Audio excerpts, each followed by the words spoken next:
भारत सरकारान हस्तशिल्प सेवा केंद्राचे युनेस्को हे दिल्लीच्या कार्यावळीत गोयच्या सागर नाईक मुळे हाका आपली कावी आर्ट ही कला दाखोवपाक संद मेळ्ळी।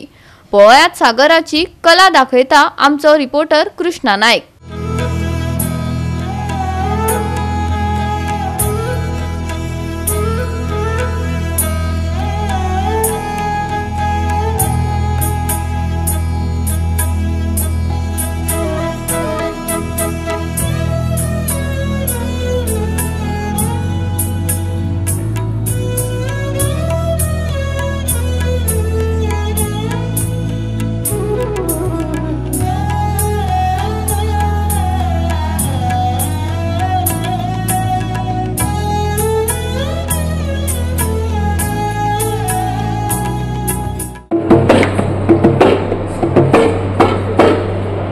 नमस्कार, हांव सागर नाईक मुळे सद्याक युनेस्कोच्या वर्ल्ड हेरिटेज कमिटी मिटींग हांगा भारत मंडपा भवनांत दिल्ली हांगा आसा आनी खूब व्हडली गजाल की गोंयांत आमच्या कावी आर्टाक व्हडलो युनेस्को दिला, भारत सरकारान दिला आनी आमचे हस्तकला म्युजियम नॅशनल म्युजियम ऑफ तांच्यांनी आमकां बरे तरेन हांगसर दर्जो दिल्लो आसा। सो त्या खातीर तुमच्याचेर हांगा आमच्या कावी आर्ट केला, कारण तेचे बरोबर घुमटी वर्ल्ड वायड जावनी म्हणून आनी हांव सगळ्यां कडेन मागता की तुमचो सगळ्यांचो असोच मोग आनी आशिर्वाद आसतली आमच्या कावी कलेक लागून, मातयेक लागून आनी गोंयाक लागून। देव बरें करूं। गोवा 365 खातीर कृष्णा नाईक, गौतमी गांवकार आनी सानिका नागवेकर।